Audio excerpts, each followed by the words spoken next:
الرحمن الرحیم ماہ رجب کے اعمال بیان کیے جا رہے ہیں۔ تیسری شب کے اعمال۔ ماہ رجب وہ مہینہ ہے کہ جو برکتوں والا مہینہ، جو رحمتوں والا مہینہ، اور جس مہینے میں انسان اگر روزہ رکھتا ہے تو پروردگار اسے جنت سے ایک ایسی نہر سے سیراب کرتا ہے کہ جس کا نام رجب ہے۔ لہذا اس میں ذکر کرنا، اس میں لا الہ الا اللہ کا ذکر کرنا، سورہ توحید کی تلاوت کرنا اور تسبیح کا ذکر کرنے کا ثواب اور اجر بہت زیادہ ہے۔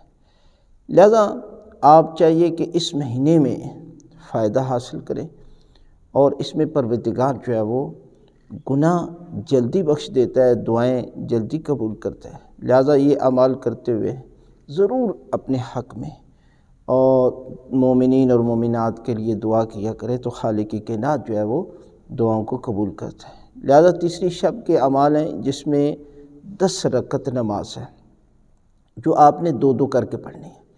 اکثر لوگ سوال کرتے ہیں کہ نیت کیسے کرنی ہے۔ دیکھیں، پورا سال آپ جب نفل پڑھتے ہیں، سنت نماز پڑھتے ہیں، تو وہاں بھی نیت ایسے ہی کرنی ہوتی ہے اور یہاں بھی یہ نیت کرنی ہے۔ نیت دل کا ارادہ ہوتا ہے کہ جب انسان نماز کے لیے کھڑا ہوتا ہے تو اس کے ذہن میں ہوتا ہے کہ میں ماہ رجب کی نوافل پڑھ رہا ہوں۔ لہذا زبان سے جاری کرنا ضروری نہیں ہے، آپ صرف اللہ اکبر کہہ کر نماز کو شروع کر سکتے ہیں، لیکن ہم آپ کو بتا بھی سکتے ہیں کہ آپ اس طرح بھی نیت کر سکتے ہیں۔ مثلا 2 رکعت نماز پڑھتا ہوں یا پڑھتی ہوں قربتاً الی اللہ، یعنی یہ نیت ہے۔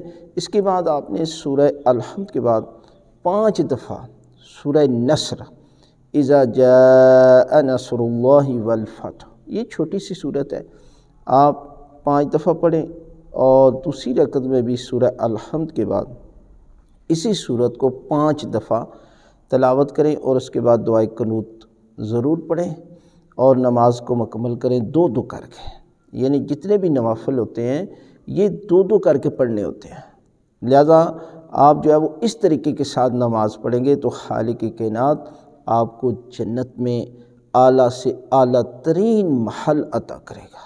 اس لیے کہ نماز کی اہمیت اس قدر ہے کہ پروردگار نے فرمایا کہ نماز کو اللہ کی ذات نے بے پناہ قرآن مجید میں بار بار ذکر کیا ہے۔ ہر نبی اور امام کی پہلی اور آخری نصیحت جو ہے وہ نماز تھی۔